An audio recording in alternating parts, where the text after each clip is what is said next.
So this is an interesting one. It's a news article from the Federal News Network. I read them sometimes, some of their stuff. This is an article on this type of article has come out before. This isn't the first time or the only article about it, but basically that I don't think it is. Basically, it's talking about whistleblower retaliation, which is a huge thing at the U.S. Department of Veterans Affairs. The management there are known for not being the nicest. I actually went to the VA the other day at the Alexandria, Louisiana Veterans Affairs Medical Center. I actually had an excellent experience. But I thought it was really funny because the poster where they're talking about like different things, they still had the misspelling of the word available. And I covered this in a different video a number of months ago. And I just thought that was hilarious that they still haven't fixed that because God forbid they fix it. You know what I mean? They also had another poster of workplace violence prevention, and it was really nice. The graphics were really good.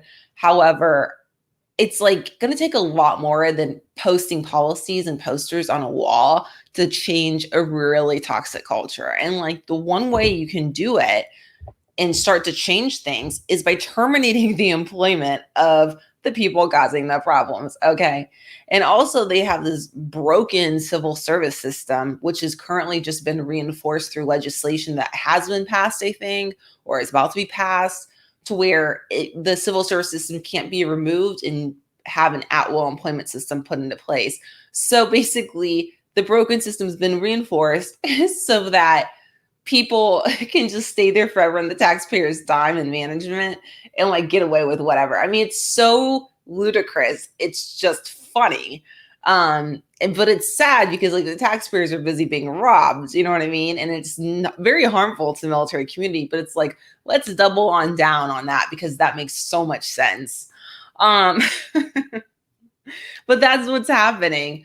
So anyways, back to whistleblower retaliation. So I don't even know, there's an acronym. Oh, there it is. Office of Accountability and Whistleblower Protection, OAWP. My God, there are a lot of acronyms, but it's right here. Again, I'll say it is Office of Accountability and Whistleblower Protection, OAWP. So this office has like a really bad reputation ever since it started. Thank God I had already quit my job back in the winter of 2015. And this started sometime thereafter that. I think it may have been 2016 or 17. I can't quite remember.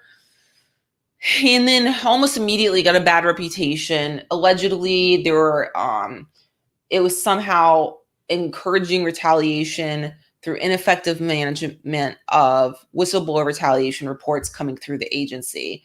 And so, if I understand this correctly, this is a whole interview.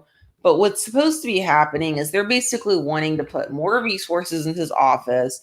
And, it's just like, it's like this problem isn't as complicated as our government's choosing to make it.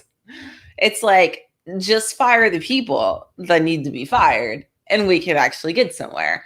But that's not how they handle it. Instead, they keep basically throwing tons of cash, just so much cash at this problem. That's what's happening. And, our country cannot keep affording this, basically. You know what I mean? Like, it's ridiculous. So they basically want to give lawyers to this office to help with preventing whistleblower retaliation or whatever. And they don't want, basically, let's see.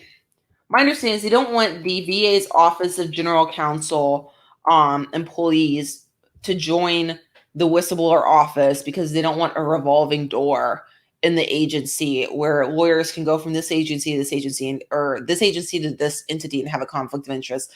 And they also said basically in the interview that they want the whistleblower office to have more of like the Office of Inspector General independence, because the Office of Inspector General is well known at this point for being very effective with dealing with the mismanagement and corruption in the VA. However, with that said, I'm sure the Office of Inspector General is super overworked and overburdened with complaints because the VA is just such a hot mess.